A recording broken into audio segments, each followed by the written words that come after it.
This week in Vaporwave history.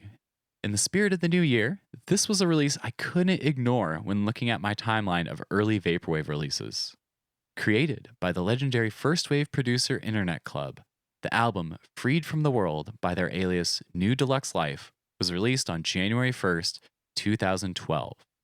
This album is at the root of a certain branch of Vaporwave subgenres like vapornoise, signalwave, and broken transmission, as well as the microsampling and glitch techniques that continue to show up in contemporary Vaporwave to this day.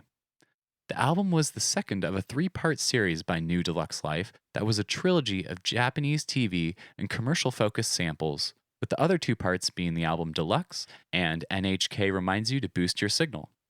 But the first thing that grabs you when you go to the Bandcamp page is the artwork and intense stylization of the song titles and album title. This release's style and aesthetic undoubtedly influenced a myriad of artists for years to come. This style of textual representation, or strange poetry, as YouTuber YayTex calls it, helps evoke, quote, feelings of nostalgia, lost futures, and decay. And this album uses the unsettling mashup of English, Japanese characters, and unusual Unicode ASCII symbols to amplify the emotions and catharsis of the shards of capitalist dystopia found in the music of this album.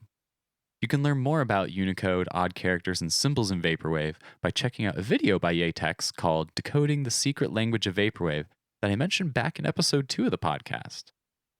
The iconic artwork of this album also went on to influence the visual sampling, screenshotting, and cropping of future experimental Vaporwave and visual artists, which can be seen all over Bandcamp to this day.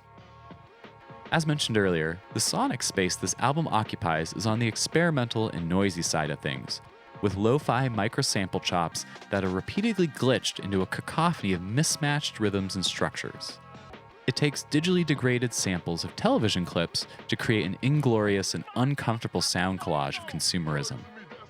There's a wide range of opinions on this album, but as I re-listened to it, I was taken back to watching the Internet Club set at Flamingo Fest, where I was lucky enough to watch from above the stage and see the stark and minimalist techniques used by Internet Club to create their set, using only DJ software and manual control of loops, rolls, and effects.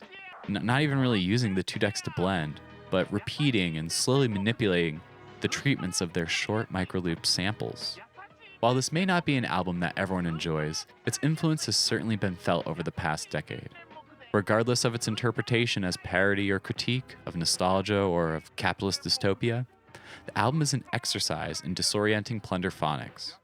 As a keen review on Rate Your Music said, quote, the samples are fragmentary and looped excessively, avoiding any form of musical pulse or harmony, thus bringing attention to the shape of the sounds themselves and their meaninglessness, unquote. In some ways, the album wants to be impenetrable with its gritty textures and arrhythmic qualities, but its unsettling mystery and unknowability taps into that human curiosity where we can imagine ourselves in a different place, a different time, or a different state of mind that couldn't be achieved without the adventurous and experimental music like Freed from the World by New Life Deluxe, aka Internet Club. I'm going to be linking a review from Sunbleach that has a much deeper and more polemic interpretation of the album than I could provide.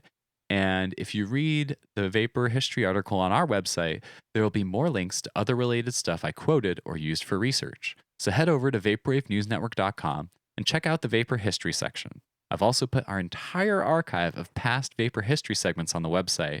And as I said earlier, I'm going to be doing extra history segments for our supporting members and associate producers in the future. So make sure you check it out.